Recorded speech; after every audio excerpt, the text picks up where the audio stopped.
Bum, ba-dum, bum.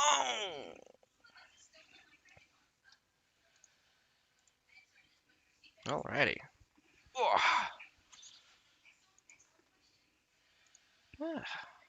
Hello, ladies and gentlemen. Azuka here.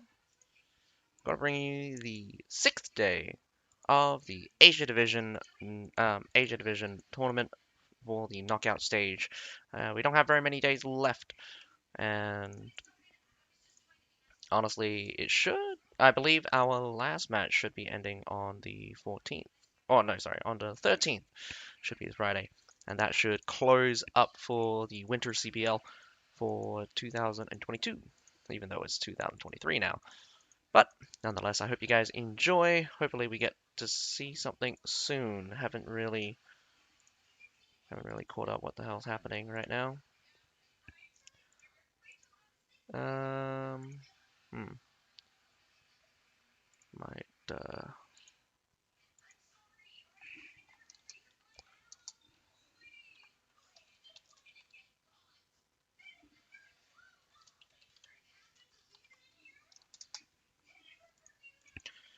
going to ask. I'm pretty sure all the streamers are probably going to start asking in a few seconds.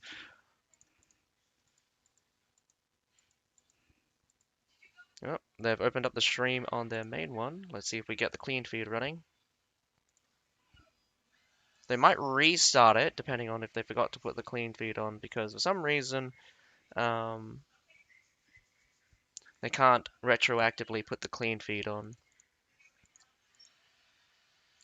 3 minutes delay, so we'll probably get a wait. But I hope you guys also go watch the main channel. They do have a special, which is a bit different from ours. So that's unfortunate for us. So the cheering, so we get another cheering section next week, beginning on the Monday by the looks of it. No, it begins on a Wednesday. That's weird. That cheering one. Oh man, you gotta watch a lot for that cheering one.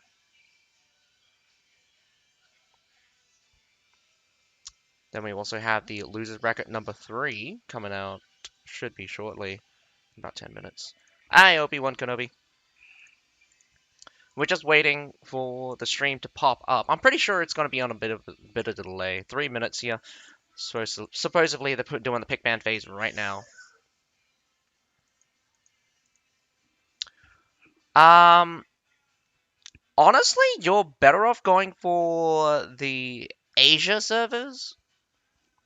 The MENA servers, which is Sandstone Gorge, it's not very populated. Not as populated. The hardest thing here is there's not really a large English population in the C servers. So CTC, I'm gonna have to say that like Asia servers your best bet. There are several English communities. If you go to Lotus Ash C, you can come join us at Rising Phoenix Community. But I'm not. I am saying that we are winding down our. Our community has gotten smaller and smaller, and the clean feed just decided to shit itself on me. That's unfortunate. Uh, Let me just.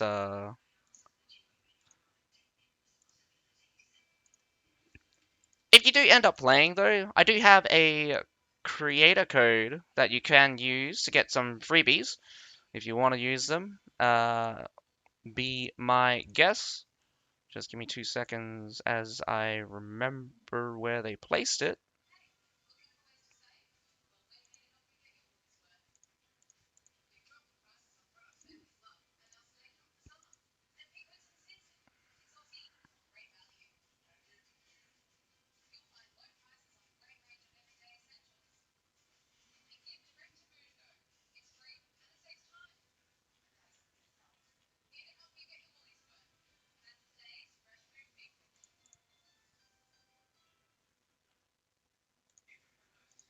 There we go.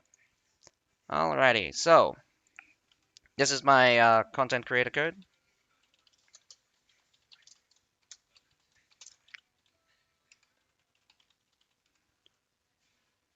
That one should be working.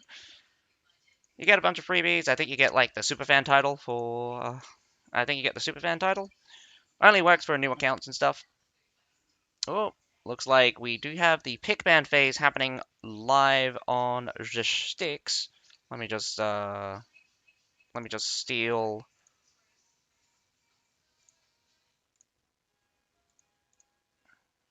visuals. All right, so we're in the next stage of the losers bracket right now. We have ING versus OISU. So we got the city, so we got the map bans for Hidden City and Harbor City. So we got a double Hailong Fjord pick. And surprise, surprise, holy cow, ING eliminates the heavy shields with a stalwart ban, a Myrmilionis ban, along with the Imperial Spearguard ban. And OISU bans the Zycalian Militia, the Siphonades, and the Metalator. This is going to be a very restrictive setup. No heavy shields except for Shield Maidens, which has been safe picked. Very surprising by OISU. And um, a lot of the range specialists were taken out. The Metalator, the Siphonades, and the Zycalian Militia. And a Shield Maiden pile, even against a Genji, that's not going to stop. That's not going to stop a Shield Maiden. A Metalator, a Siphonati, or a Zycalian Militia would normally stop that. But with only Shield Maidens available for either side, um, in terms of like mainstay infantry, it's going to be a hard task trying to keep a line together, or at least keep formations, because I'm pretty sure the Shield Maidens are really strong and flexible, but Stalwarts are probably much better for cost reasons. But this is going to be very interesting. No polearm bans for once, but lots of heavy shields got banned, lots of range got banned. This is going to be super restrictive. We'll either see a lot of shield maidens or very little.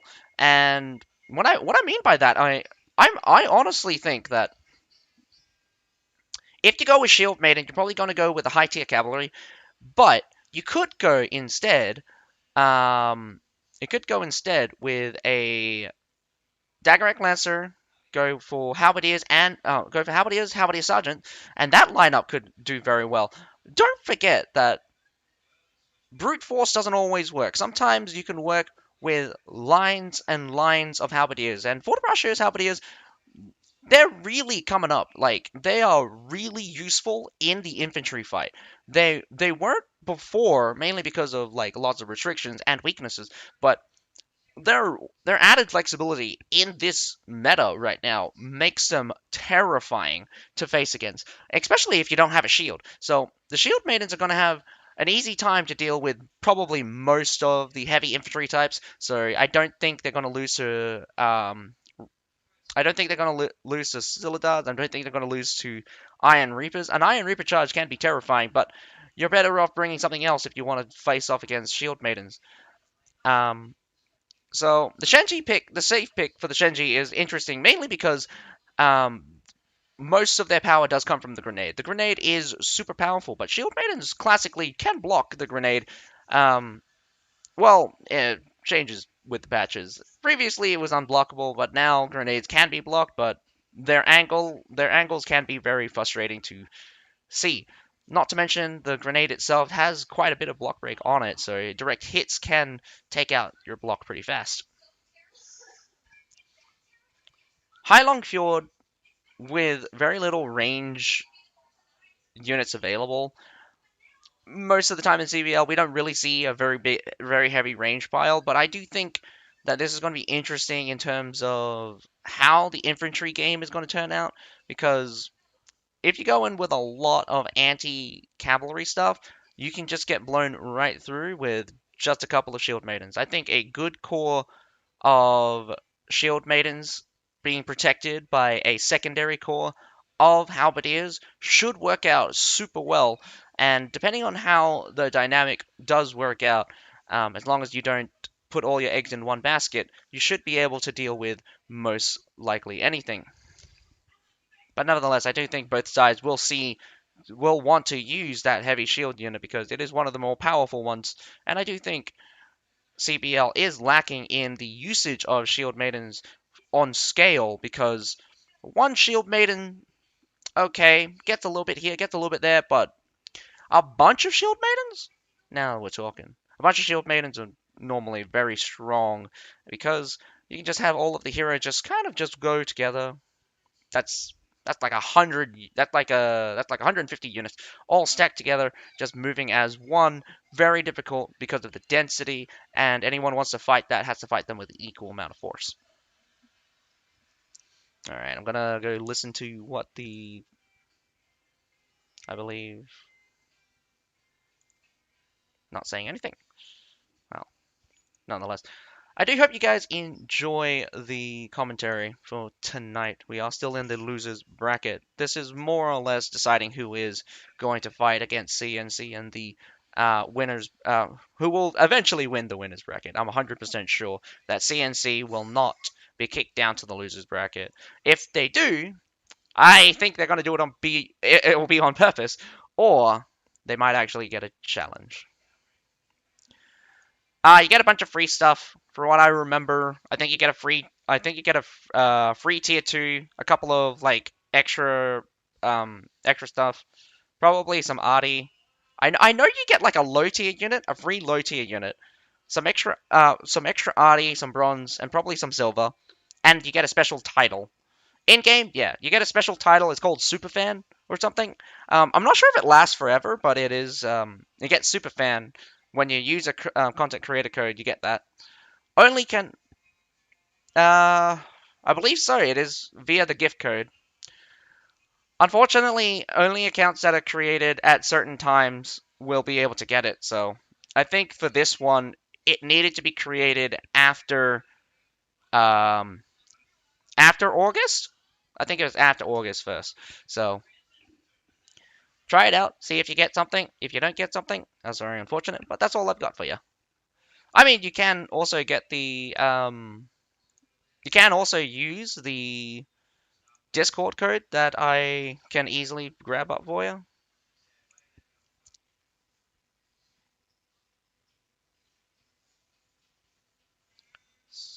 Everyone keeps forgetting that inside rules and tips, there is a special code here. So this is a copy and paste from the Discord.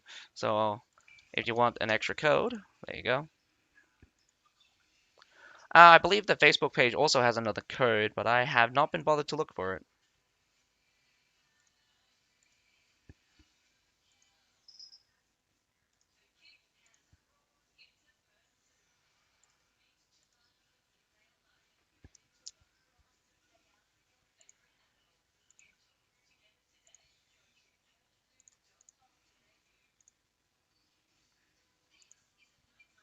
Hmm. Delay's pretty bad today, I think.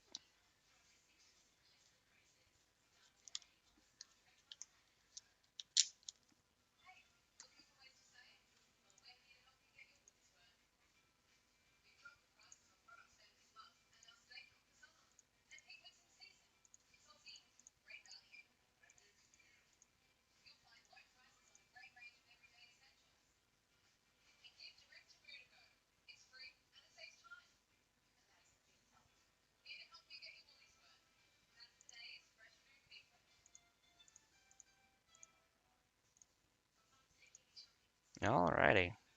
Game is about to start. So let's have a look at the lineup. As to be expected, Halberdiers with Halberdier Sergeants. Not too surprising. But the lack of Shield Maidens, even though you chose them as a safe pick from OISU in particular, is quite interesting. ING not going as expected. I thought. Okay, so this kind of a little bit reversed. So, honestly, I thought OISU would use more Shield Maidens, and I thought ING would use more polearm units. A little bit different from what I expected. Only 3 Shenjis with 1 Tertial. 1 Tertial, very surprising. Oh, you are right. There is a Spear Sergeant in the mix. Whoa, whoopsie daisy. That Spear Sergeant, hmm, questionable pick. Not particularly a strong unit. And I mean, I loved my Spear Sergeants back in the day. They were quite. It was a different time. It was a different time. You could use Spear Sergeants, and they were really great, especially when you're going to the expeditions. Nowadays, Stuffer is a little bit tougher, and definitely not going to be easy. Shield Maiden, I mean, Spear Sergeants have gotten buffed, so maybe.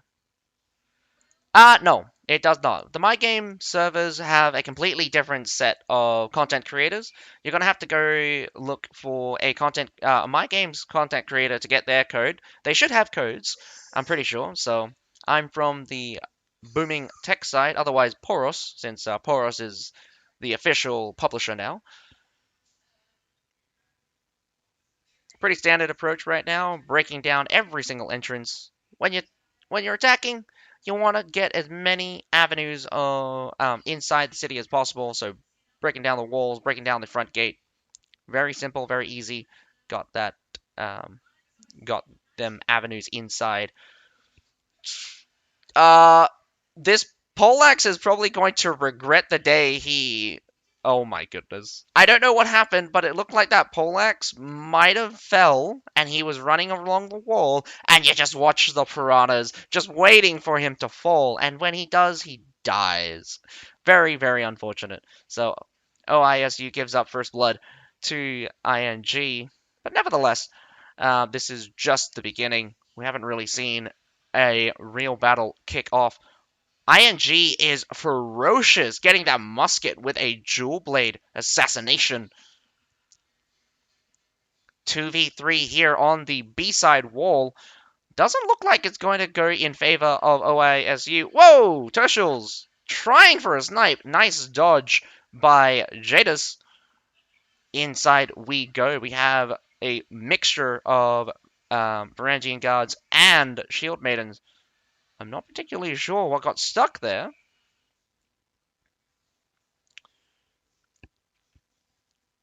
Tertials are quite. Tertials actually dish out quite a bit of damage. They are one of the faster firing musket units in the game. Pretty sure they are the fastest firing musket unit in the game. And whoa! What happened to Jada? He just gets ballisted in the face there. I'm not sure if he got hit by two ballistas or whether or not it was just got assassinated. A little bit of lag there as you see the spear kind of misses his dragon's roar. Ooh, have to be careful. A shield maiden is very good at killing heroes, and he loses his horse. Not a good, not a good sign. The shield maiden also assassinates. This is going really badly. We have not done a full-on engagement, but we have definitely seen the heroes from Oisu getting slaughtered one by one, and it's really a shame because that's going to really be impactful later on in the fight. And did they just trip themselves? I think they might have. Spear Sergeants as a shield wall protects them regardless. I'm surprised that the Spear Sergeants moved off before the Fortarachos did. I would have pulled the Fortarachos first before thing. Slow approach. ING is definitely bleeding out the defenders here. I think for all intent and purposes, I would actually retreat here. This is a really good retreat. If this would be a really good time to retreat because you have gotten so much artillery out from them. But nevertheless, ING does go in hard onto the B point, easily taking out that Madao and Halberdier formation. Wing de Sars tries to charge in, but unfortunately not entirely successful.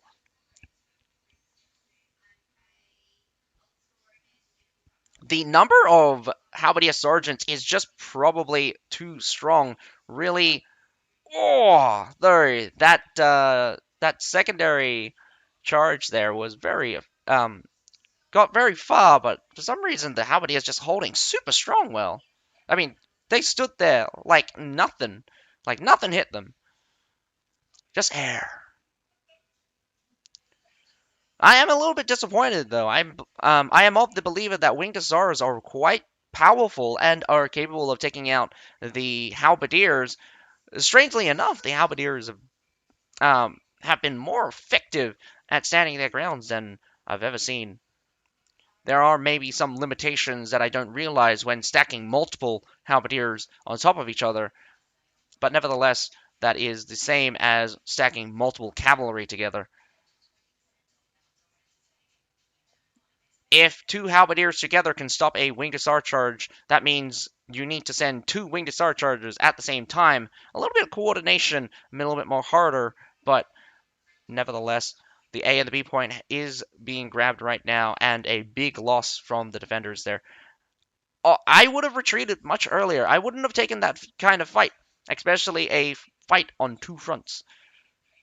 Oisu is also down on hero kills, getting themselves assassinated one by one. No in-game sound. That's because I have the clean feed turned off and it has this.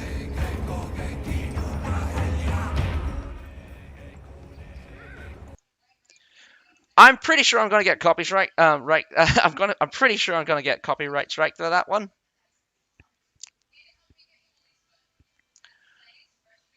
When I upload this to YouTube, but nevertheless, Oisu's got their work cut out for them. It's very good to use serfs in this scenario because a secondary setup for mortaring has begun.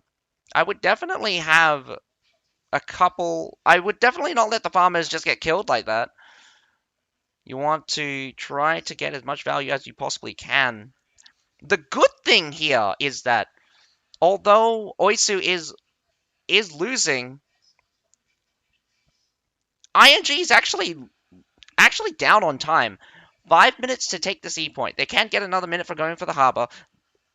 C would only get them 2 extra minutes, so Oisu just needs to make sure that ING is too scared to take a fight right now, and it's a bit hard to say whether or not the fight for the A and the B point was sensible. It could have been way better if they just retreated out and sacrificed maybe one unit instead of trying to defend the A and the B point. The commitment from the artillery, especially from ING, is incredible.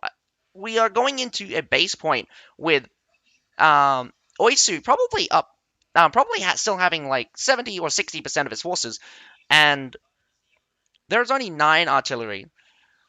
ING is not in a good position. It's not in a great position. I mean, like, they're in a good position. They did take a good fight from Oisu, but in terms of time, this is going to be unfortunately no Mask Flame Z. We only have the winners bracket on the Sunday, so no battles tomorrow. Today is the Friday, and we have the losers bracket. This is actually the losers semi-quarterfinals. We have the semifinals on the Wednesday. That should be the semifinals. And then we have the finals for the losers bracket and the finals of the winners bracket on the Thursday. And then we have the official winners versus losers brackets finals on the Friday next week. So we still have one more week of battles to go. So in this fashion, ING not only is using up the rest of their artillery, which is probably the best that they can do, but the most important thing here is for Oisu to really, really preserve their units, because the harder that ING has to fight, the more time it's going to take. So you want to preserve those units as much as possible. Get your formations right. You don't want to push into ING. You just want them to push into you. You don't want to sacrifice. There goes the grenades. Don't need to sacrifice. The Varangian Guards comes in, actually slaughters the Halberdiers by itself. Very good. The frontline Halberdiers getting smashed into pieces, and ING is taking Oisu out like with their superior range firepower right now. But Oisu comes in for a squish. I don't think it's going to be super effective as the Liao Ranger comes through. But a massive spawn of cavalry also comes out from Oisu, and that is a massacre from both sides. Both sides' infantry was slaughtered to a man. In particular, ING is on the run here, which is really, really good for Oisu, and really, really bad for ING. With 4 minutes left to go, Oisu is in a really good position, still holding that cliff supply point and holding the base point. That was really good discipline from Oisu. I was quite surprised that Oisu managed to counterattack that force. Now, this is going to be interesting. You could hold this supply point still if you had halberdiers left. Let's see how many halberdiers they have. They have half halberdiers. They're going to have all the infantry come up through the stairs here, straight onto base point, force them off the supply point, and that's not going to be good for Oisu because Oisu is going to have a battle on two fronts right now. Depending on how the setup goes, they just need to push them out one more time or prolong the battle long enough. One of the biggest and more difficult, I would say, things you need to deal with is the fortibraccios, the halberdiers, and the tertials. The tertials will definitely... Whoop, secondary set of tertials is going to be absolute nightmare. But here comes the cavalry. Unfortunately, Oisu was not able to stabilize, and instead loses the supply point down on the bottom and loses the base point at the top.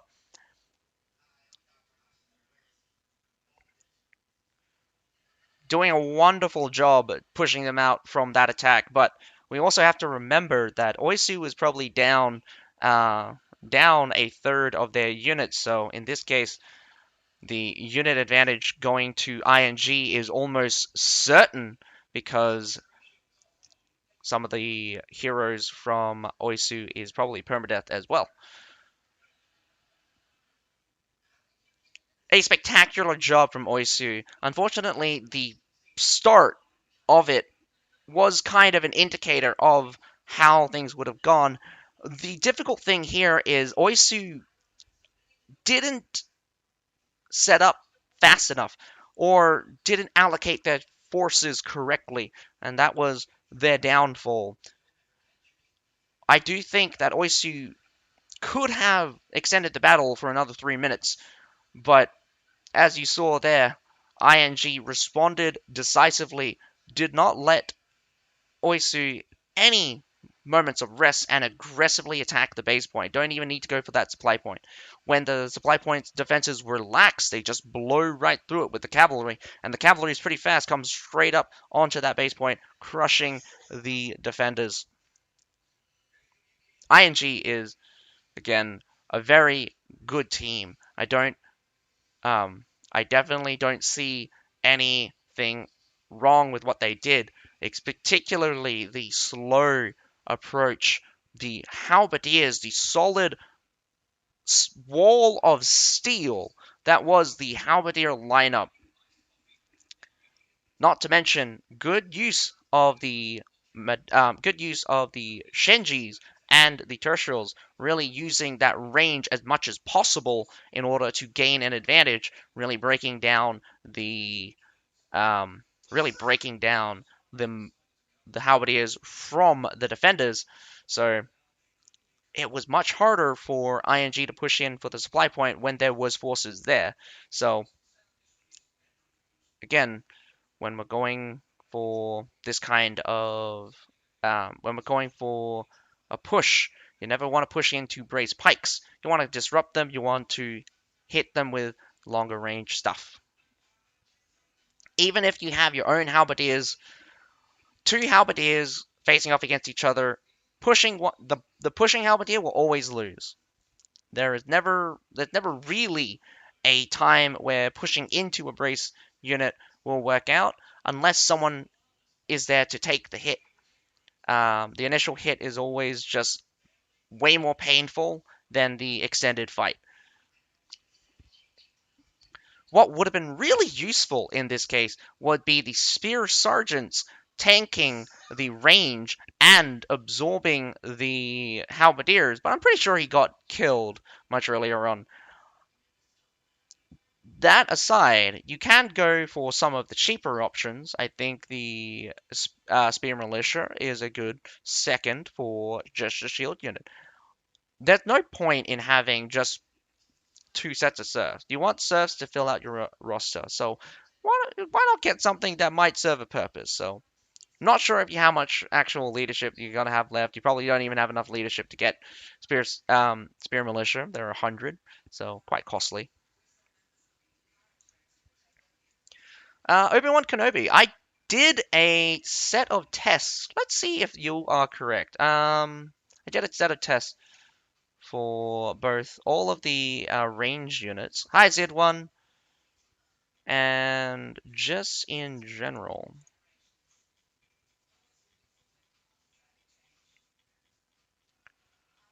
I have the rate of fire. There is a error rate of a second, so could be pretty bad.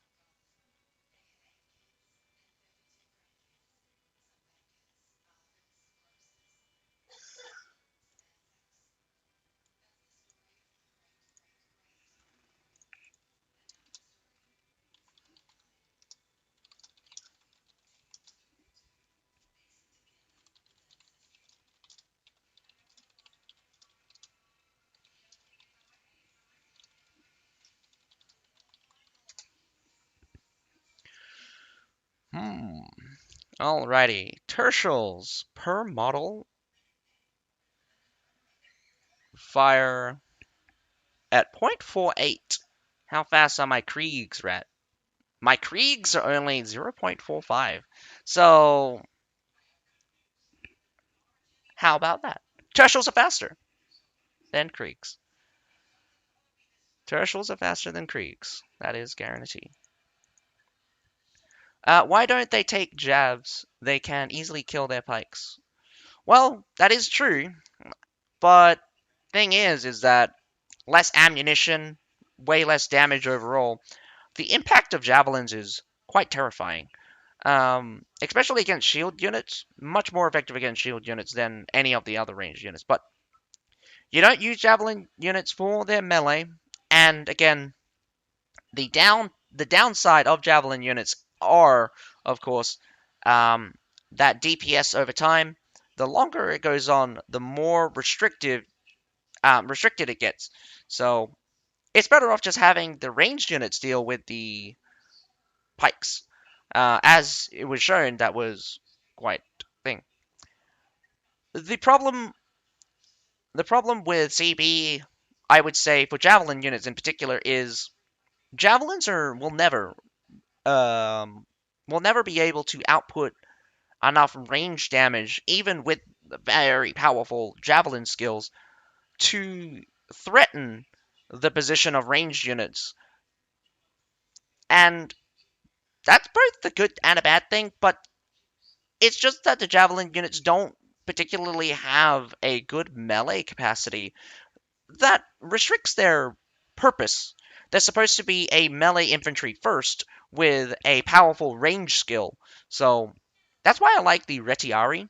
I much less don't use the Doom Throw um, when it is when I'm called to action because I much like just charging in with Triton Charge and go spearfishing immediately and then Triton Charge again. That is again, the cooldowns are really low. You can do that really quickly. And you basically burst out a lot of units. And I've killed many units. The Retiari are ferocious as well. They're not easy to kill. Nevertheless, Looking at the teams, we have dogs as well. We have more Shenjis on the defending. ING using those Shenjis is going to have a very terrifying effect. Only one ranged unit coming out from Oisu. Oisu's going to have to work fast if they don't want to get blown away by the range superiority. Defenders having more ranged units is more beneficial because as Oisu approaches, it's going to be more and more difficult for them to survive getting shot.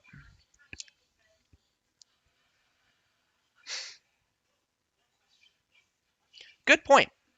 One of the beneficial things about being the defender is that your supply points will get closer as the enemy supply point gets further away. As they keep pushing towards you, um, the enemies will move further away from their supply point, and they'll be moving closer to your supply point. So just from a sheer fact that a javelin unit on the defending side, very powerful range skill, but they're also very difficult to kill, makes it equally as powerful as probably just having a ranged unit available. So obviously, spam never never works out. But I would love to see some javelin units be used. The tier 4 javelins are not particularly cost effective, even in a scenario where you can get 100% damage out of their throws. Once it's called to melee, you're better off just being a normal ranged unit because the javelins cannot stand their ground. That's why the Retiaries are very good because they work as a specialist unit that aims to deal damage at range, but also are able to snipe out units that have been weakened.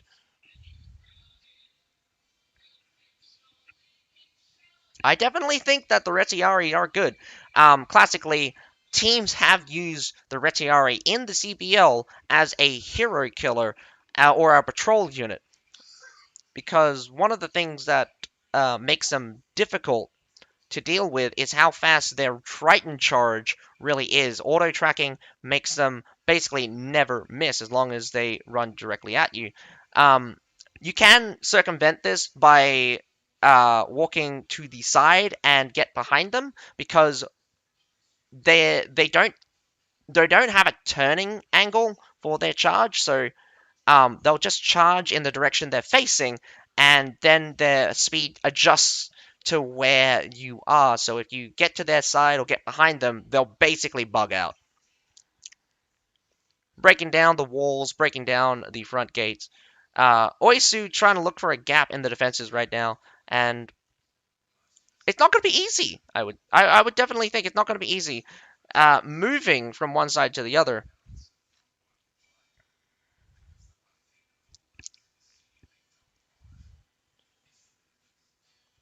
ING doing a really good job keeping them out.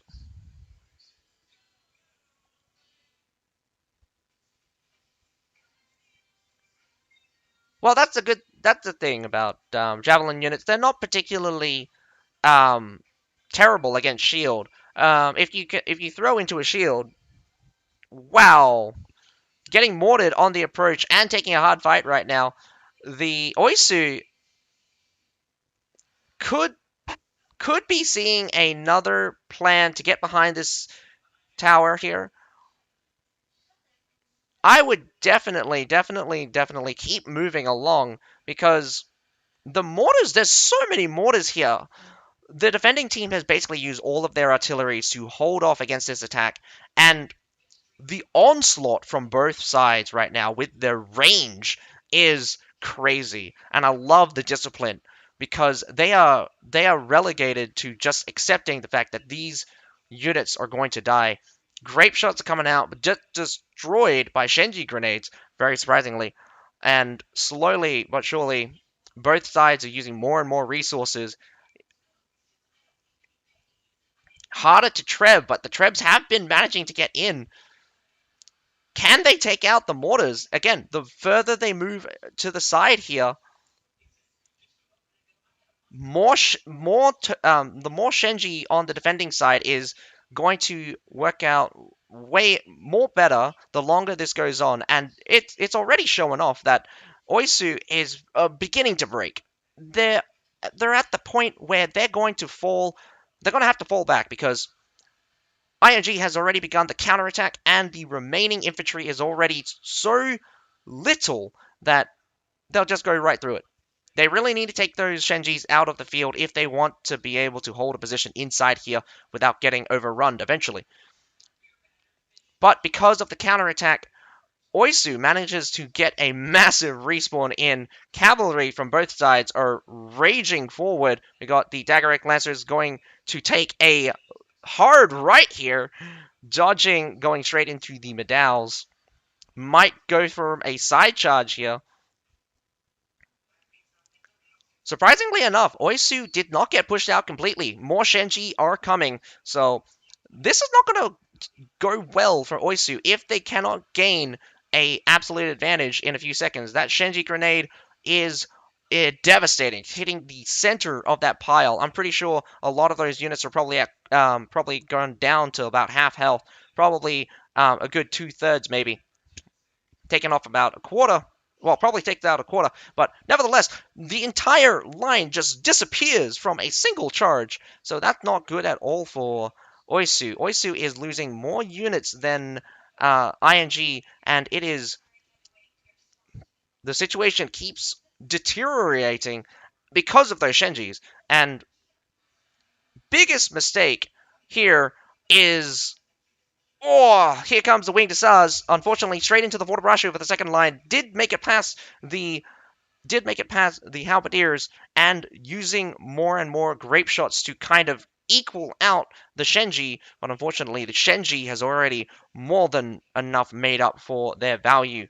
Right now, there is the fourth Shenji finally comes out, and there he is at the very back here. Or there's two more Shenjis? Wow, holy cow. I thought there was only 4 Shenjis. Another cavalry comes in for another swing and wipes out the infantry yet again for a third time now. This Daggerac Lancer is the same Daggerac Lancers that wiped out the forces, charging forward, wiped out the line, and came back around to wipe them out again. An amazing workout from ING, able to capitalize on Oisu's formation. Oisu has a very strong sense of formation, able to go toe-to-toe. The control from both sides is immaculate, but definitely in favor of the side with Shenji. The Shenji Grenadiers wreaking absolute havoc on the lines of Oisu, and it just shows you that the unit difference is staggering. We are now down to probably half surf, half high tier units for Oisu, while the defending team ING still probably has a full setup of strong units. Although the the Iron Cap Bow Riders, holy cow, there we go. That's an interesting pick. Not something I would waste 105 leadership on. The Shenjis are still alive. This is the crazy thing. The Shenji is still alive. You have no shield. You have to push. As long as those Shenjis are firing, you need to get through.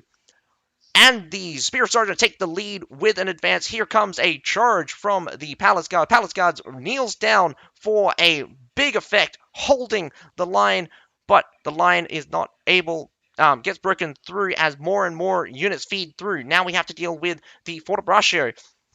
Lots of losses out from Oisu for a third time, but the Daggerac Lancers are ineffective with that charge. The Medals holds strong, but the Forte is still there. We're losing more and more troops from Oisu. This is down to the last. Definitely not going to be able to push through as the units from Oisu clocks out one after the other, and the Daggerac Lancers comes in from the rear here. Probably actually made it all the way through, didn't actually see, but nevertheless, Oisu done a terrific job. I do not doubt that Oisu is one of the better teams, but unable to defeat the ING. ING also very good composition. I do believe that if it wasn't for your Shenjis, you would have a harder time. You would definitely have a harder time. but your Shenji's more than made up for their value. 1 grenade, 2 grenade, 3 grenades, all of those grenades. Mmm, delicious. Because they're just straight on to vulnerable pike units, unable to block the damage, unable to sustain. And in the end, Oisu did its best. They did manage to grab the A point at some point, and they fight. And they fight hard. I would too. Put it like this. The top line doesn't actually give you that much damage in terms of, like, doesn't give you actually that much damage on your muskets. Why not get that cooldown? That cooldown, that 10-second cooldown off of your Shenji grenade. That's a very powerful skill. 1 Shenji grenade. You can have 3 sets of Shenjis, and they can throw their grenades in such a way that you're always on your ass. You just need 3, sort of. What I mean is that 1 Shenji grenade will throw big effect. Shoot, shoot, shoot, shoot, shoot. Another Shenji will throw big effect. Shoot, shoot, shoot, shoot, shoot. And a third one will throw shoot, shoot, shoot, shoot, shoot. And then the first one will have their cooldown off, and those guys can throw again. Shoot, shoot, shoot, shoot, shoot.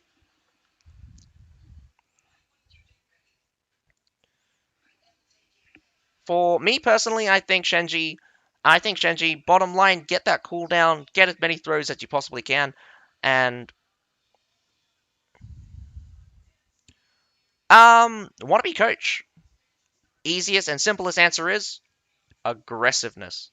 The spear playstyle is all about that one tap touch of death. They poke you with the right. They poke you with the right. They poke you with the right. They go in with the Q, hit you with the Dragon's Roar, and then finish you off with the Crisis Gift. There is very few heroes that can survive against a spear gunning for you, because that's how much of a threat or kill potential a spear has. And this is why spear keeps getting nerfed, because on horseback, they were the most dominant class. Pike, half and half. They're not particularly great on horseback. They're much better on the ground. They have better rotations, but because they're upfront weaker, they have lower pressure than against a spear. A spear will literally one-tap you if you're not careful, especially if you're not playing a heavy armor class. So, you want to know the reason why spear is more relevant on Frontier versus my games? My game probably has a slower approach, has a more methodical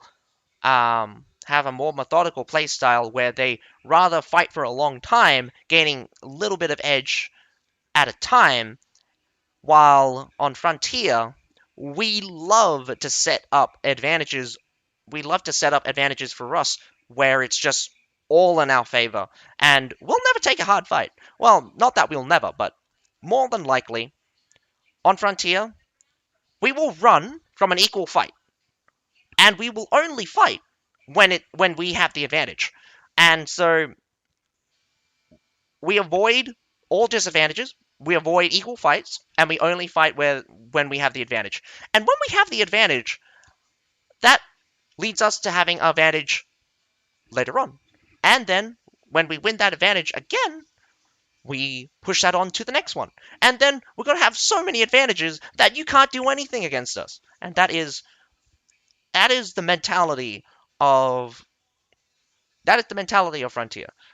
We're not looking to just kill you. We are looking to murder you in such a way that you will never come back from this.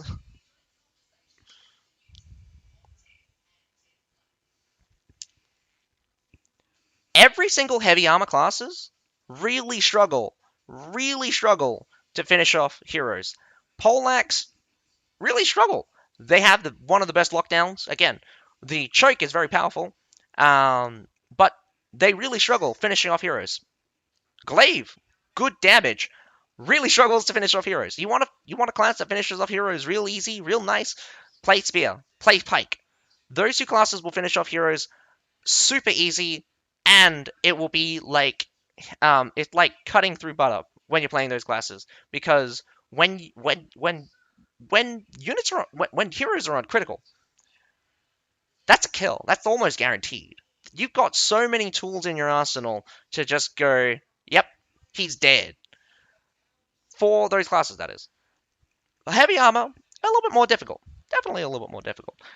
There's never really a reason to play heavy armor to get hero kills. Your job is to your your job is to suppress as many heroes as you possibly can. So when you play a short sword, if you keep if you fight the same person that's hitting you, you're doing a bad job. Why? Because he's fighting you. He's already going for you. So your job is just to dodge everything he's throwing at you and find someone else to hit. And that is the the the, the best short sword I ever saw was a short sword that manages to hit or occupy heroes. Six heroes.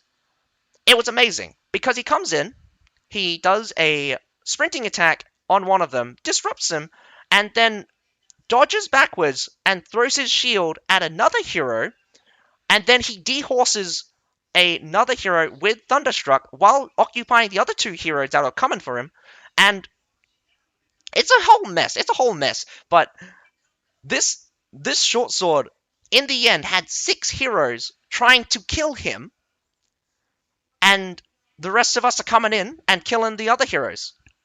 So your job is not to fish for kills. You're not there to be the guy that is killing the heroes when you play a heavy armor class. The heavy armor class, his job is to disrupt. And if you're not disrupting as many heroes as possible, you're not doing a good job.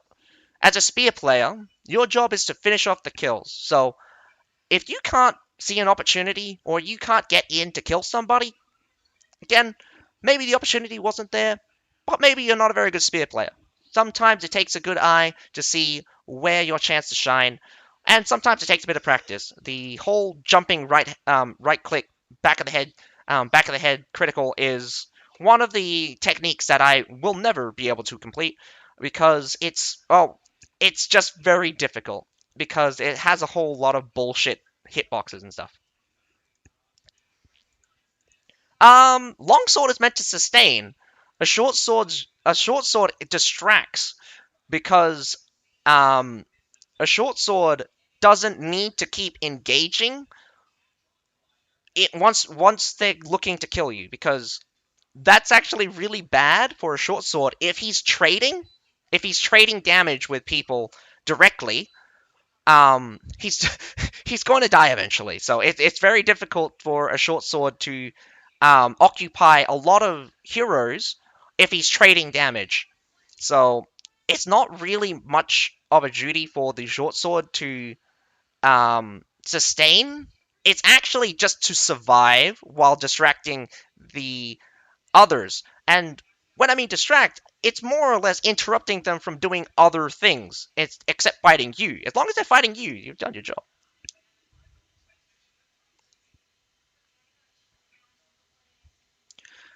A bit half and half. I think short sword and long sword both play a similar role, but um, for like peak performance and stuff, I think a long sword with the ability to actually sustain has a much greater value than a short sword whose ability to disrupt.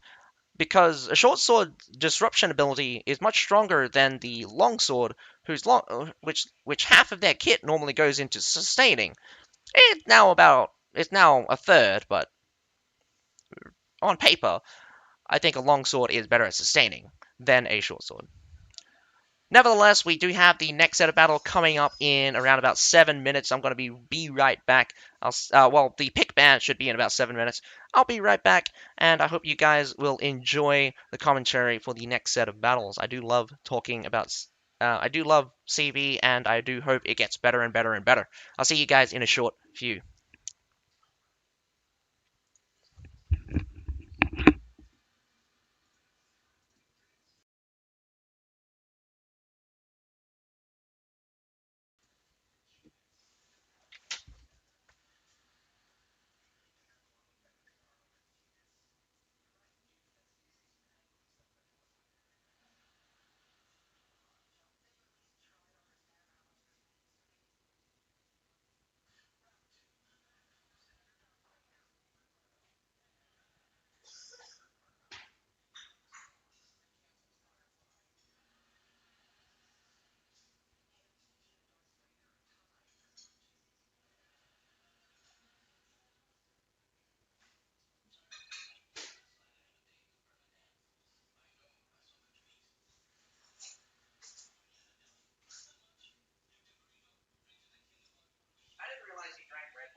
Otherwise, it just feels like I'm eating. Only I'm eating.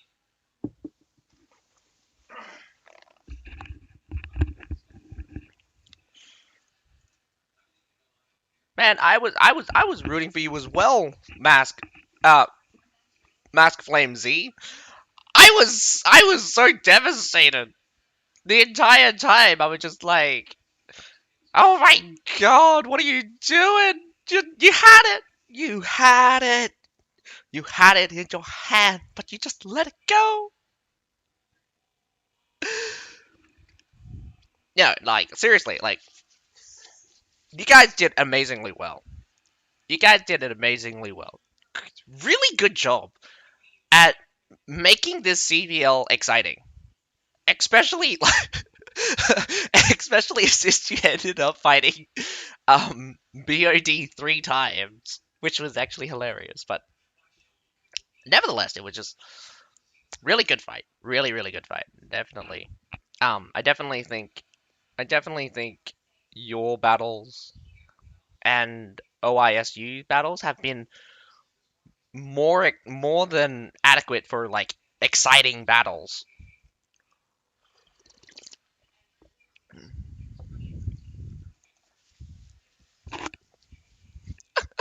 That one guy, I got this, and he's just like, I don't got this. Ah,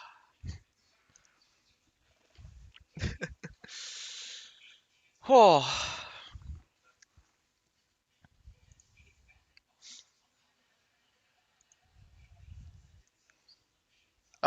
a moment lapse in concentration. Moment lapse in concentration. So I hope you guys are ready for the next set of battles. We do have the Pickman phase for BOD versus BZZW. BZZW wins the toss, gets the first ban. Hidden City gets banned out, and it does look like Harbor City gets banned out. I bet a double Hai Fjord and one Hai Fjord for BOD. BZZW, do you choose Hai Fjord as well? Cat is insane. Easily one of the best players I've fought. Rip Cats. For your guys. I don't really keep track of the names too much. Except for Mask Flame Z, since you're here in the chat, and I seem to keep your name in my brain for a long time. Well, always play with your friends. You never want to play with strangers. I think it creates disharmony when you can't have a good time while playing. If you make it too serious, then eh. Nevertheless, we have the bands Halberdiers, Mermillions, and the Metalator and Zyka Militia, Zycalian Militia gets banned out from BZZW.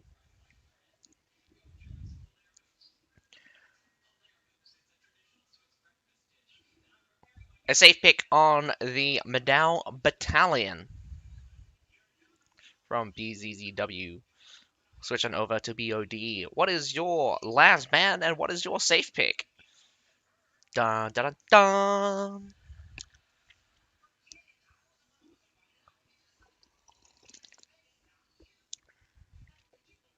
dun. I don't remember Obi-Wan Kenobi playing in the CBL, or if he did, he didn't pass the qualifying phase.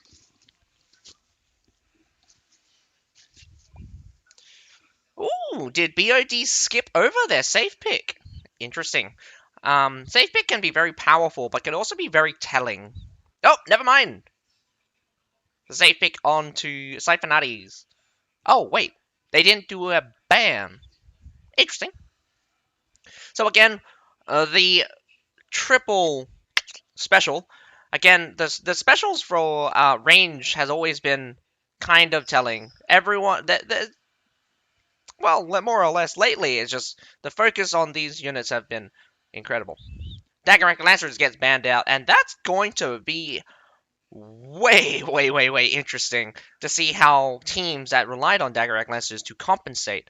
I don't think Lea- I don't think Tundra humans are strong enough to replace Dagger Lancers, and I think Cataphracts are too expensive to replace Dagger Lancers. So let's see how they adjust their lineups with Dagger Lancers out as a ban from BZZW take them out.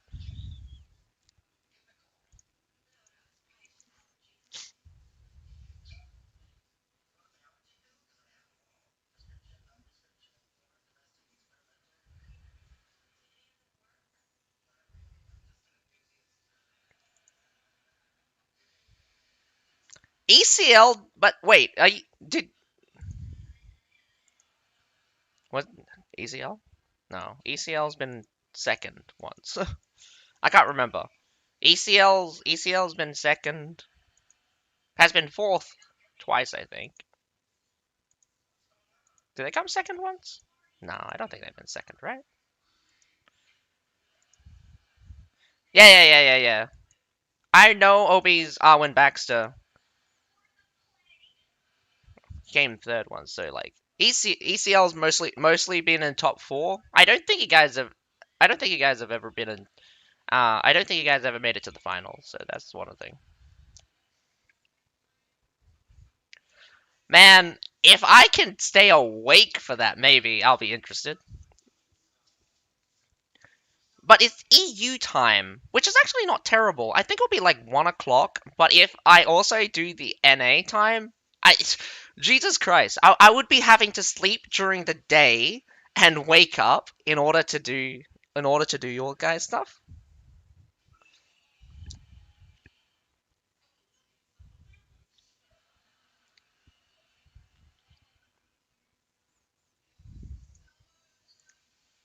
Not bad weekends then. Well, I'll keep a lookout. I'll keep a lookout. I'll try to. I'll most likely be trying to get information through your guys' streamers and stuff.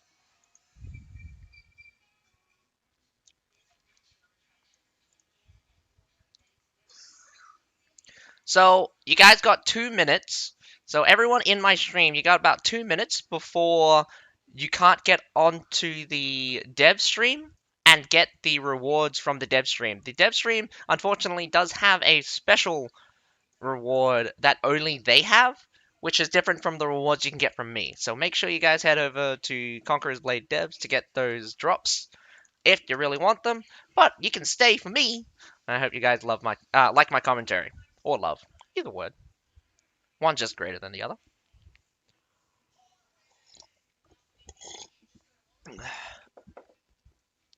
You never know, man. You never know. Maybe they'll merge one day, and then you can claim all of these rewards. Thanks, Id1.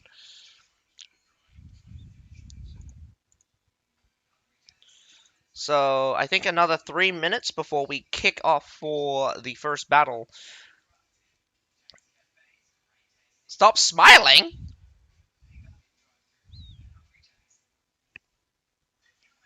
Am I sad now? So, who are you going for? I kind of want to see BZZW to win, but I think BOD has had a better showing. But then again, I mean, like, normally when, like, battles are too one-sided, I can't really see the strength of the team, so BZDW could just be, like, sleeper OP and just, like, whack BOD out into the waters here.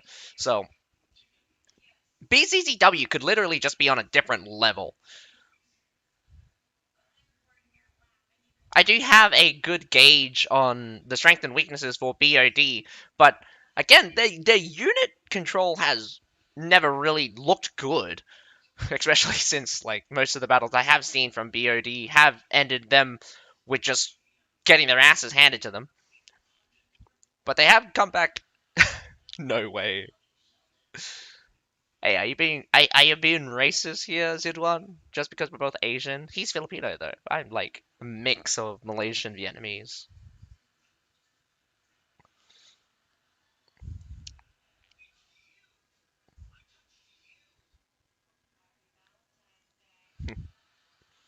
We are Asian, bro. We can't be racist.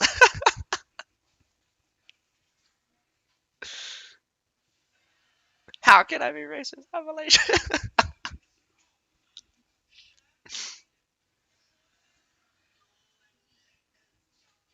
Oh,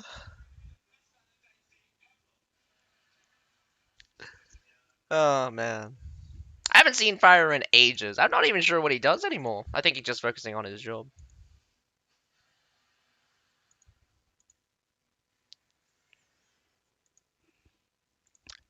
Ah, yeah, like.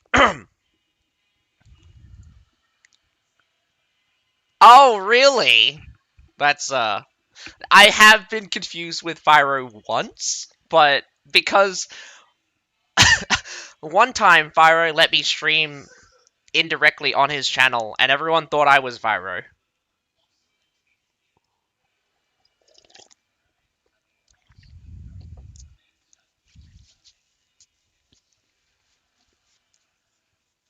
Yeah, I streamed on Fyro's channel once, and everyone thought I was Fyro. I streamed on his stream because he had drops at the time, and I didn't, and I was just started to come up. So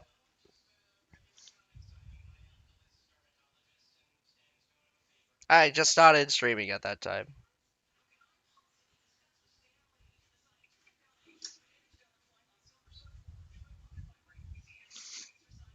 So what I was about to say is that I got really bored one day. I spent 5 hours from 12 to 5 a.m. in the morning, and I just basically did some rough calculations for all the ranged units, besides the cavalry. I mean, all the ranged units for CB.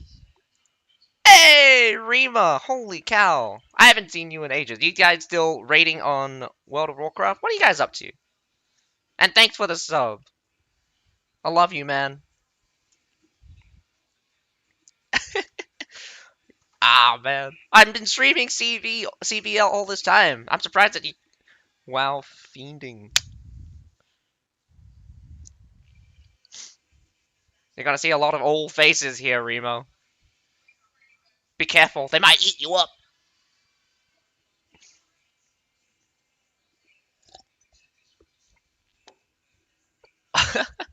All the cool kids.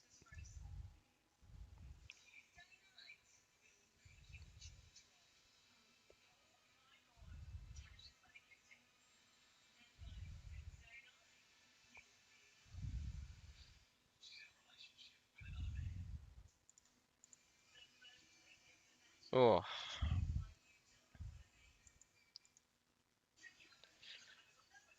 Wait, I thought you were married, man. Or you're getting married soon. Are you gonna have a celebration? I just attended my sister's wedding in in late December, just recently. I'm pretty sure I told you about this, right? But if I haven't, I'm telling you now. Not many people actually have weddings nowadays. Ah, well, yeah. My sister had a wedding on a farm, and it was super emotional that day. It was like 3 hours out from the city. Oh, no, more like 1.5 hours out from the city. It's actually not that long far away, but it was almost 40 kilometers, maybe 40 kilometers drive, maybe 50, more close to 50. Oh, I was carrying food there that day. Carrying sushi actually for some kind of like the kind of like a finger food kind of thing. And apparently the sushi didn't come out at that time. And I only noticed later that apparently there was an after party where like everyone's like after all the dancing and all the drinks, they brought out sushi to have like a midnight snack, and it was just absolutely devoured. There were like there was something like 100 pieces of sushi, and they just nom nom nom nom. I had a really good time. It was really good. It was a really good wedding ceremony. Again, it's about the message it's about what it means, much less than what you actually do. And of course, I got to meet a lot of new faces and old faces. Of course, I mean, I haven't seen a lot of my sister's friends that I was also technically friends with, or friends in relation to my sister, anyway.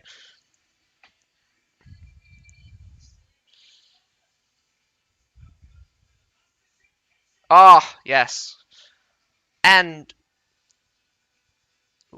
at the end of the day, when all is said and done, you look back at it, and I believe you should be happy that it happened because it can be a very memorable moment, and I'm definitely going to remember it for ages to come.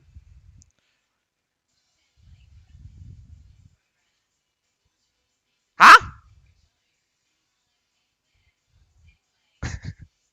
Wait, what? What? Japanese girl to notice him? Wait, who? Who's the Conquerors Blade Japanese girl? I'm so confused now. Well, nothing much is happening so far. I mean, like, right now, I forgot which team's which, but the attacking team is just breaking down the front gates, and we do see some interesting units. Claymores have always been a support unit that's. I don't know why you put a Cauldron there. You can just bash down the gate.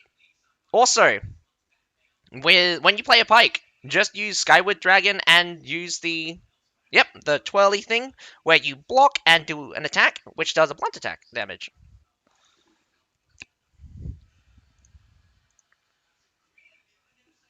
Probably for pre-fire on that Artie. It would not be surprising. I mean, in siege battles in particular, there has been a lot of cases where ballistas have been placed down to look at those front gates and shoot you as you come through. I've been shot by a siege ballista that's been placed there, or many a times a ballista at the very least have tried to get hero kills. So, very standard, break down the front gate, break down the broken walls. They're not particularly a little setup here. Interesting setup. Double Halberdier Sergeants, one Shield Maidens with a Iron Reaper. Could go for the same play. Could go up this stairs here. I've seen them do it before. This Treb is going to hit far side, but a battle does come out. Charges with the flail. Good switch. Oh, oh no! Not set up yet, but the Liaos instantly decimate that Halberdier unit. That's a very unfortunate, but a good cleanup by the Iron Reapers on that pile. So the pickup is still pretty big. The Liao Rangers cannot actually get up on here, but they are killing the units. The catch on the backside could be massive if they can get the Liaos, but the Liaos does look like they are about to escape. We also have some Janissaries, in fact, going to shoot you up. Does look like they are retreating, though. BOD didn't actually really win on that side. I don't think they're going to be able to push forward with what they got right now. They have to disrupt the supply as well. Pushing now through the front gate on the A side. A battle of just the wall now is also raging on. It's a little bit too far to see, but it does look like the range units are very close to the front there. Shield Maidens are probably winning that wall side. The Claymores and the Royal Janissaries will clock out very shortly, but the A point is completely clear of the defenders right now. They're occupied on the wall, and they're occupied on different sections, and Claymores there in the back gets onto the Fortibraccios, in fact. We got some loyal guards moving forward. Big disruption. This Fortebraccio pile is about to be flanked by a Shield Maiden. Very easily gets cleaned up.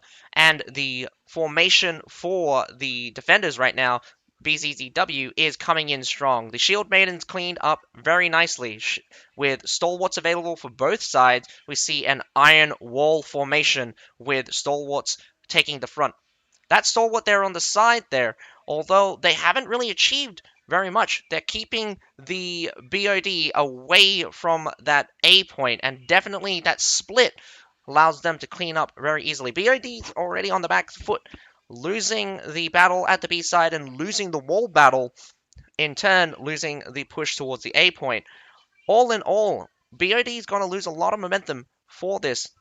Why not F1? Why not F1? It actually doesn't matter. It actually doesn't matter in that case because in F3 formation, you're concentrating the forward ratio to deal damage, and this is actually a more better formation against infantry, especially when you want to kill them.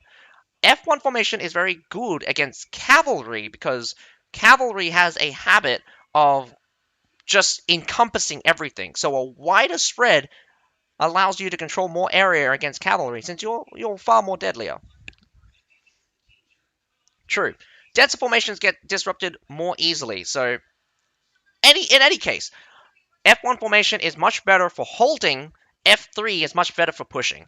So when you want to push, I think F3. Although it's amazing that you tried to do a wing to side charge, it is still dumb to charge straight into a forward ratio. A very nice musket bomb, but there is just way too many forward ratio blocking you. Liao Rangers comes in from the back. If you timed that well, that could have been absolutely amazing. But get those damn shields to the front right now because, well, actually, no, you can just sit there.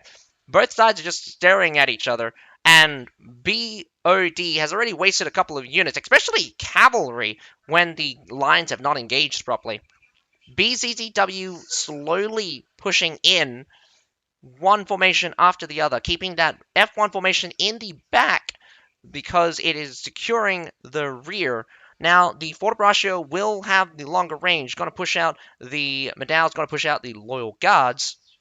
And surprisingly enough, BOD gets completely eviscerated because I don't know where this Loyal Guard came from, but it was in the backside of BOD's formation. So this is the second loss that BOD has received, and that's not good because they're going to be low on units, they're going to be low on time. 1 minute 30 seconds to go. BOD surprisingly has a lot of serfs, so the unit count may look similar, but they're actually down by, what is it?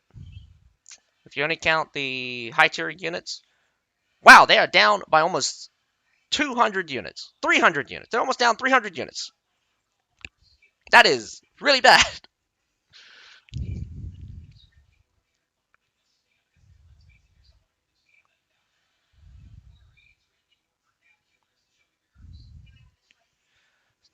Hey,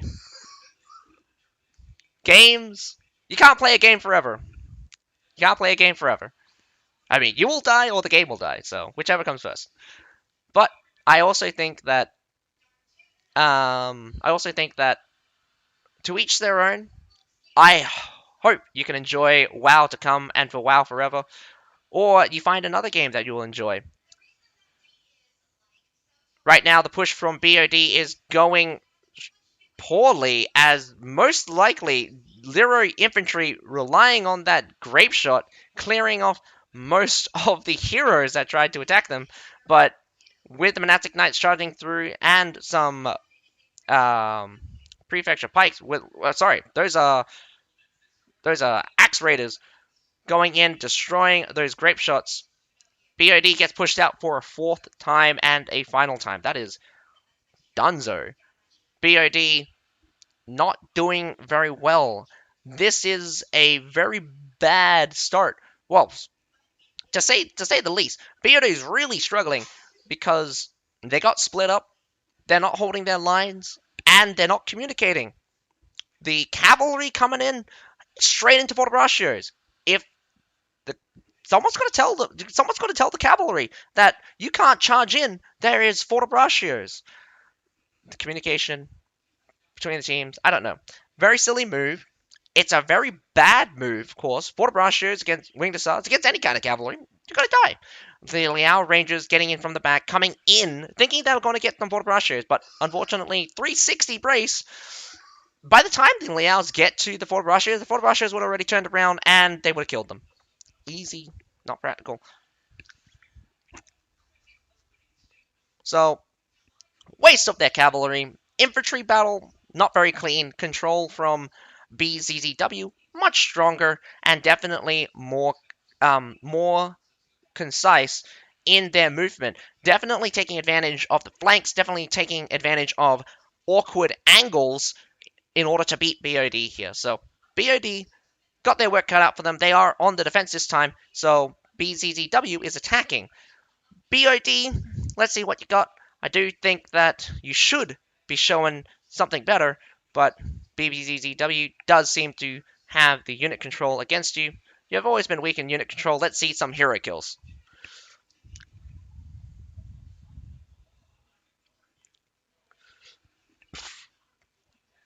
Thrones of Liberty. I mean, there's a lot of good-looking games. I think I'm also on board with a couple of the MMOs that might be coming out. Thrones of Liberty looks very cool. I'm not actually sure if I'm actually fully interested. I haven't actually seen gameplay of it. I mean, quote unquote gameplay. Most of it just looked like cinematic trailers.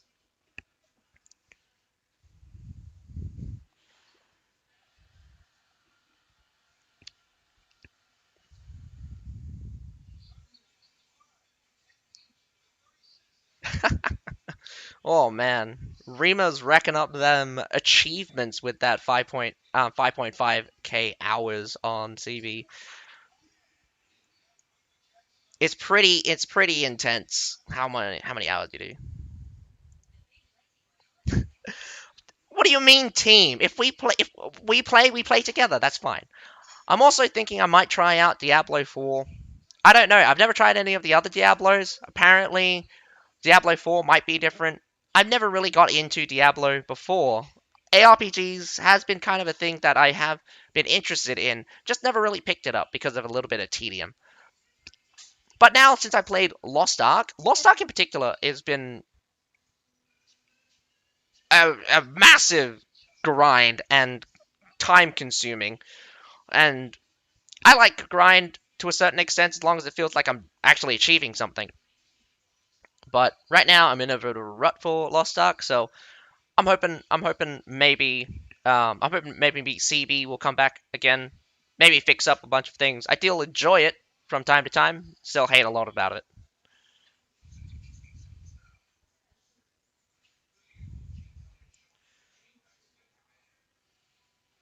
Sometimes it's just very difficult because when a tournament's not on, or the only the pressure is not there when you're practicing. So if there was a 15 team queue in game that was popular, maybe maybe it would have been better.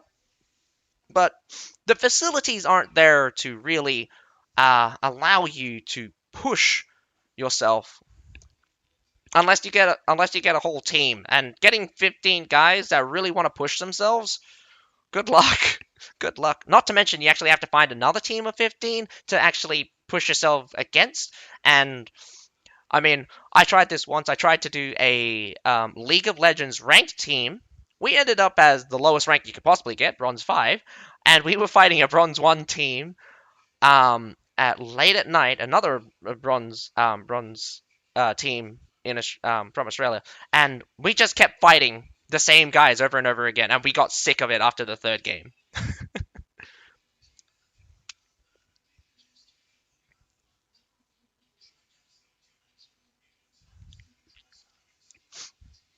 But I do hope that one day you're going to tell me that you've completed all the raids on WoW. You're gonna say you've completed them on the hardest difficulty. You got all of the mounts. You got all of the collectibles, and you're gonna tell me that you have achieved pinnacle in WoW.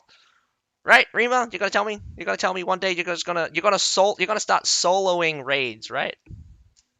You're gonna be the man that solos the raids. I'm not sure. I mean, I'm just talking out my ass here. I have never played WoW. I've watched it a little bit. Oh man, Rima's cracked. He's probably like half the raid party. If he dies, restart.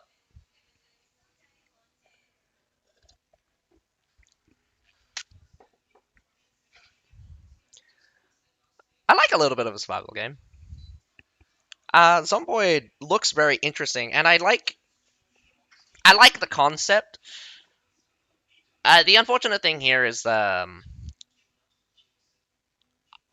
when there's PvP elements where other people can kill me, I get a little bit frustrated because if I get killed by a guy that I particularly just like, or I don't like getting killed by other players, and I don't like killing other players as well.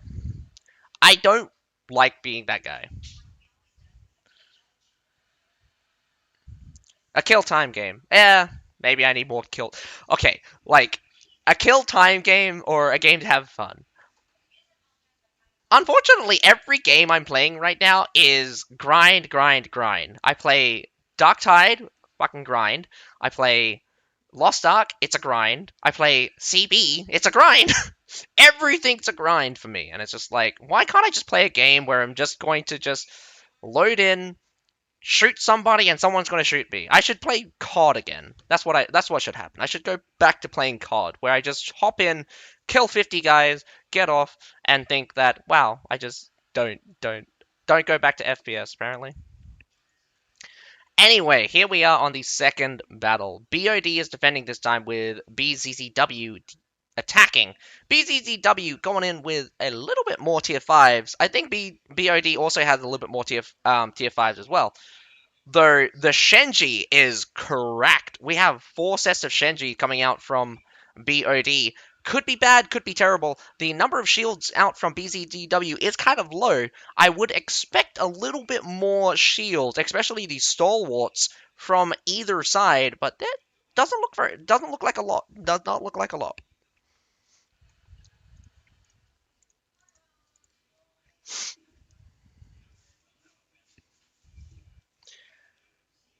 I think over my playtime in Modern Warfare 2, I had something like a 2.73 kill death ratio, and I played like 5,000 hours in Call of Duty 2 multiplayer. Oh man. I think my best kill death ratio was the one time I ever went for a nuke, and I got to 27. I got to 27. I didn't make it to the nuke. I did not make it to the nuke. I was one off. I was so sad. Actually, there was a second time I was going for the nuke. I got 20, but the game ended. It's really difficult, actually. Really difficult sometimes. BZZW breaks open the front gate. Does not look like there's very much resistance. We're going to see some wall breaks here soon. Using some mortars to destroy them. I don't you actually waste a lot of mortar shots in order to take out the wall with them. If you have other things, it might be better. Even javelins. I mean, it takes around about 6 javelin throws to kill a wall. I've done it before. I did it with what was Outriders before. Yeah, you throw the exploding ones at it, and it takes around about 6 shots, or maybe that was something else. But javelins can destroy walls. Very fun.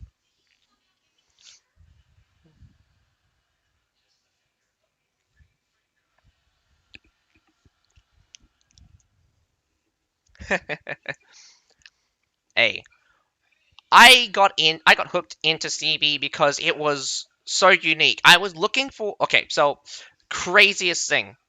I was looking at Warband, Bannerlord, Bannerlord, and I was looking into it. I was just like looking all of this stuff, and then for some reason, pop. I remember seeing an ad for a different game, and it was like, I think Lazy Peon covered this, and Lazy Peon did cover Conqueror's Blade.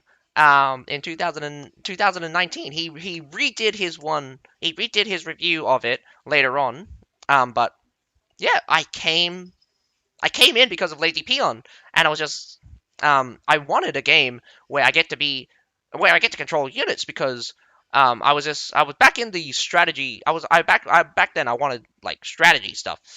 A little bit of a switcheroo right now. Does look like BZZW wanted to go through the A side. Looks like it want to go through the B side. Falls back. Might go switch over back to the A side. A side, again, is easier to attack because of how far the defenders have to be away from the supply point.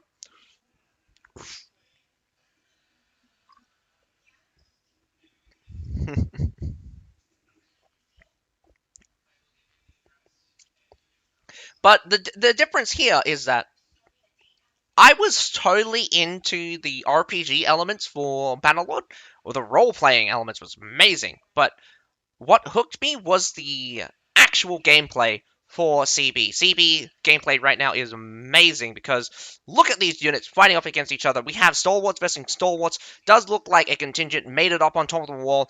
Two sets of Shield Maidens just slapping whatever's over there. Going to flank in. Shield Maidens from the front. Howard is running away way too late.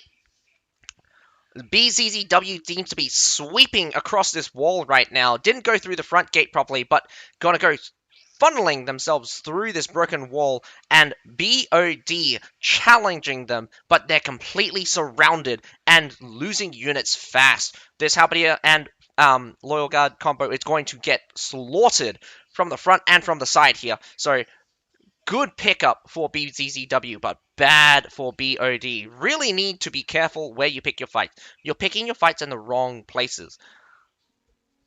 Right now, BOD is better off leaving the A and the B point instead of trying to re-establish. They've already lost way too much, and a fight for the finish would entail pushing them out here and now. But a sacrifice from a Winged Hussar charge does get through, but does not do a clear sweep. There is not very much backing up this A point right now, and BOD is very slow to come in if they want to hold this point. Lots of halberdiers, lots of anti-cavalry out on the field, just enough to make sure that a singular cavalry will not be able to push through here. The shield units are really the crux of the matter. You have to beat infantry with infantry on occasion. In this case, cavalry can be successful, but it's a combination. You got to deal with both the medals and those halberdiers along with all those shield units. So you're gonna have to be careful, BOD. Your cavalry is very valuable, can get you a lot of pickups, but those anti-cavalry units are very powerful nowadays, and definitely much more powerful than they were before. In CBL, I think one of the weakest parts about cavalry is how squishy they are. The difference here about actual games and, in Siege and CBL is doctrines. Doctrines are very powerful and one of the most hated systems, I think, in this game for me. 50% damage reduction while charging is the worst doctrine. It's the best doctrine for Lance Cavalry. And when Lance Cavalry has that 50%, Pike units can no longer just instant kill a charging cavalry unit, and it becomes very difficult. Well, at this point, they're losing the unit battle way too hard to even think about hero killing. And I would be honest, I think BCCW is better at hero killing right now because they have that unit advantage, and it just keeps growing. This unit advantage is so whoa! Instantly getting caught and just eviscerated by that Shield Maiden pile. And people ask me why I think Shield Maidens are OP. Shield Maidens are OP. Oh, you think they're balanced? They're not. They're honestly not. They're fast. They got decent amount of damage. And when I mean decent amount of damage, these Shield Maidens apparently can hit for something like 2.5k. I think it's around about 17, but my other analysts and testers with me, they say they hit for around about 2.5. When they're hitting armor against armor, it goes around down to about 15.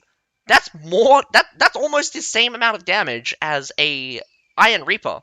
So you have 28 of these Shield Maidens hitting for as hard as an Iron Reaper. So Shield Maidens will kill you faster than an Iron Reaper can kill you. I mean, granted, there's 28 of them and there's only 16 Iron Reapers, but let's be honest here. The Shield Maidens are not particularly easy units to kill either, because they have a big, nice shield that actually has the highest block in the game. I think the estimated amount of base block that Shield Maidens have is around about 2,000. Do mention that most units only have around about 200 block break, or have 200 block break damage for most, if not all, units. So it will take around about 10 hits from any units to actually get through their block. 10 hits to get through Shield Maiden's block means that Shield Maidens have hit you 10 times already. That's enough to kill 2 units. That's enough damage to kill 2 whole units worth of health. In fact, it might be um up closer to 3.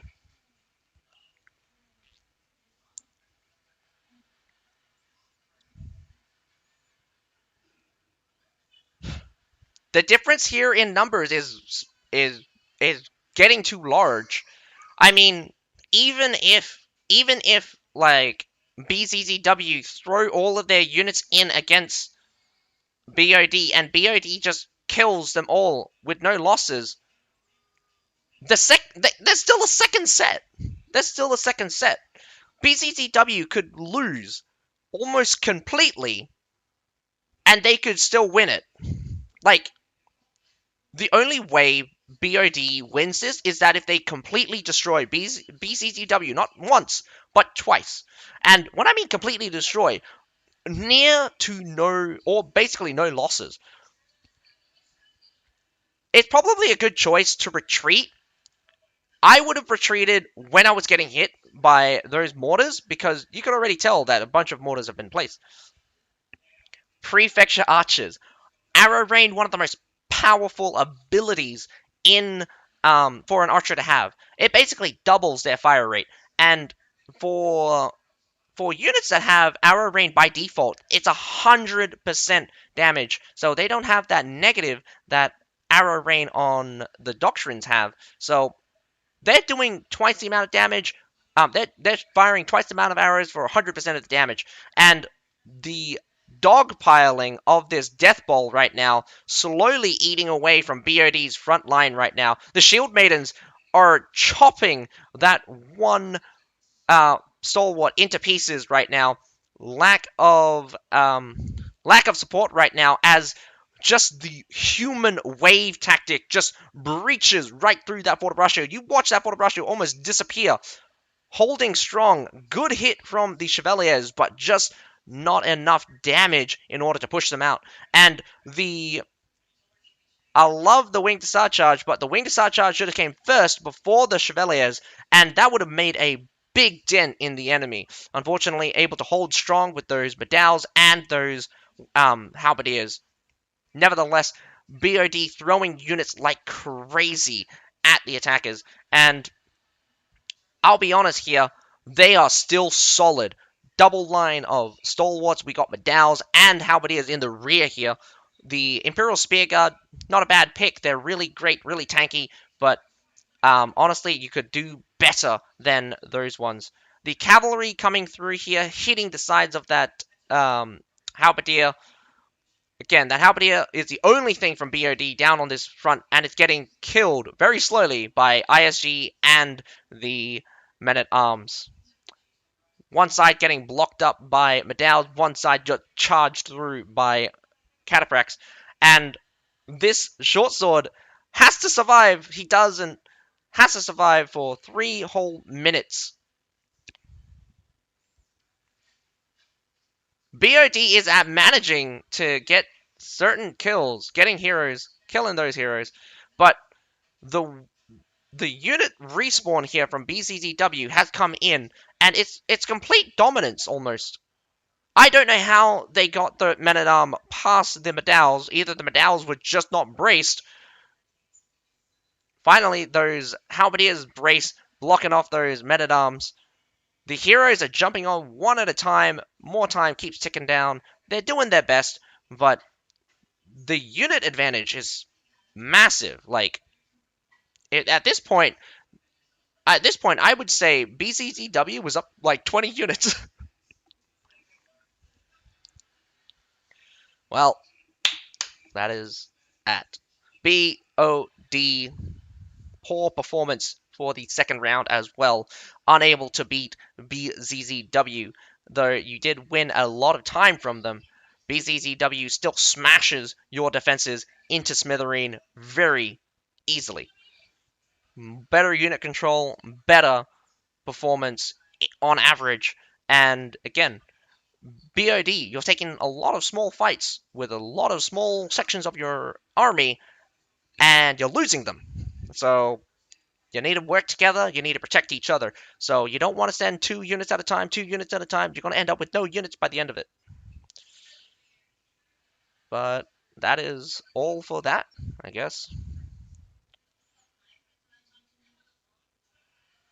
I missed the goodbye from Rima.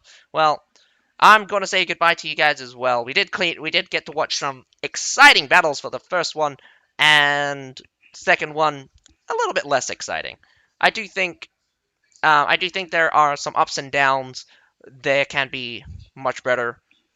Definitely teams can perform much better against certain other teams, and that's when like you really want those times where the teams that are fighting against each other have equal skill, because the back and forth you get is a slugfest. And the back and forth is the funnest part, because when teams are stressed, when teams are pushed to the edge, that is where the smallest difference in skill becomes the biggest.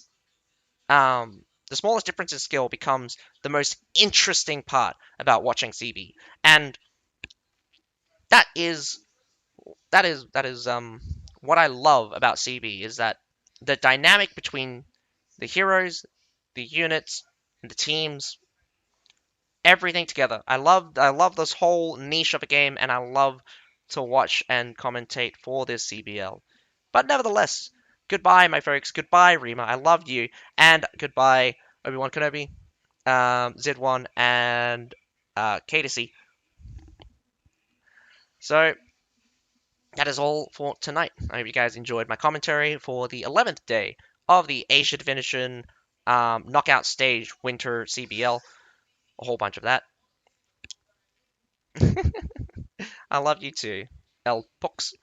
Um, so I hope you guys enjoyed that commentary for today.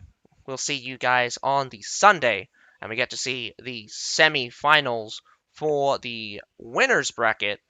Pretty sure it's the semi-finals for the winners bracket. Semi-finals for the winners bracket. Then we get the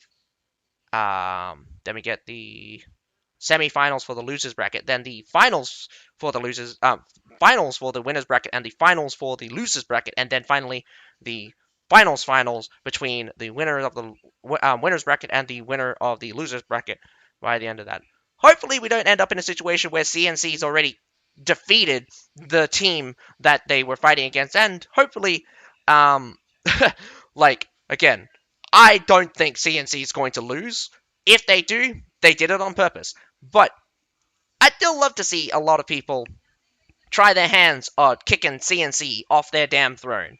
But nevertheless, I love you guys. So all to the best. I'll see you guys next time, because my name's Atsukai. Have a nice day. Bye for now. CNC versus BPJW. I mean BPJT.